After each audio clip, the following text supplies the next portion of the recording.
Judges chapter 20. Then all the Israelites were united as one man from Dan in the north to Beersheba in the south, including those from across the Jordan in the land of Gilead. The entire community assembled in the presence of the Lord at Mizpah. The leaders of all the people and all the tribes of Israel, 400,000 warriors armed with swords, took their positions in the assembly of the people of God. Word soon reached the land of Benjamin that the other tribes had gone up to Mizpah. The Israelites then asked how this terrible crime had happened. The Levite, the husband of the woman who had been murdered, said, "My concubine and I came to spend the night in Gibeah, a town that belongs to the people of Benjamin.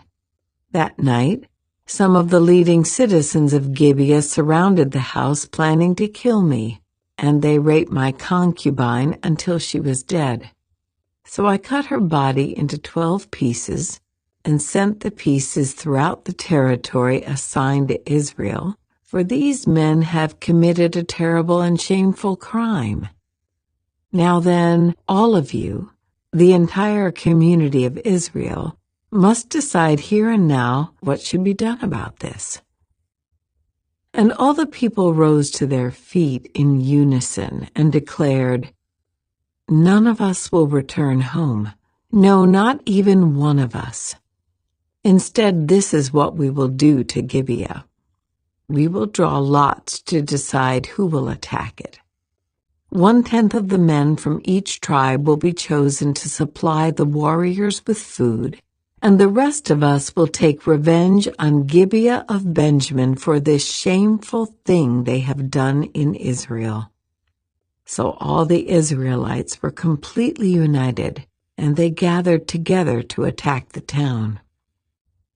The Israelites sent messengers to the tribe of Benjamin, saying, "What a terrible thing has been done among you. Give up those evil men, those troublemakers from Gibeah, so we can execute them and purge Israel of this evil." But the people of Benjamin would not listen. Instead, they came from their towns and gathered at Gibeah to fight the Israelites. In all, 26,000 of their warriors armed with swords arrived in Gibeah to join the 700 elite troops who lived there. Among Benjamin's elite troops, 700 were left-handed, and each of them could sling a rock and hit a target within a hair's breadth without missing.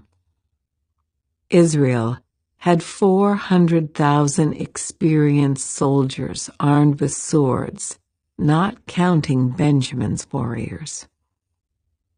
Before the battle, the Israelites went to Bethel and asked God, which tribe should go first to attack the people of Benjamin?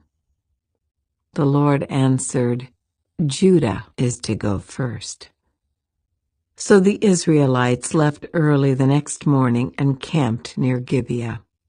Then they advanced toward Gibeah to attack the men of Benjamin. But Benjamin's warriors, who were defending the town, came out and killed 22,000 Israelites on the battlefield that day. But the Israelites encouraged each other and took their positions again at the same place they had fought the previous day. For they had gone up to Bethel and wept in the presence of the Lord until evening. They had asked the Lord, "Should we fight against our relatives from Benjamin again?" And the Lord had said, "Go out and fight against them." So the next day, they went out again to fight against the men of Benjamin. But the men of Benjamin killed another 18,000 Israelites, all of whom were experienced with the sword. Then all the Israelites went up to Bethel and wept in the presence of the Lord and fasted until evening. They also brought burnt offerings and peace offerings to the Lord. The Israelites went up seeking direction from the Lord. In those days the Ark of the Covenant of God was in Bethel, and Phinehas, son of Eleazar and grandson of Aaron, was the priest. The Israelites asked the Lord, "Should we fight against our relatives from Benjamin again, or should we stop?" The Lord said, "Go. Tomorrow I will hand them over to you." So the Israelites set an ambush all around Gibeah. They went out on the third day and took their positions at the same place as before. When the men of Benjamin came out to attack, they were drawn away from the town, and, as they had done before, they began to kill the Israelites. About 30 Israelites died in the open fields and along the roads, one leading to Bethel and the other leading back to Gibeah. Then the warriors of Benjamin shouted, "We're defeating them as we did before." But the Israelites had planned in advance to run away so that the men of Benjamin would chase them along the roads and be drawn away from the town. When the main group of Israelite warriors reached Baal Tamar, they turned and took up their positions. Meanwhile, the Israelites hiding in ambush to the west of Gibeah jumped up to fight.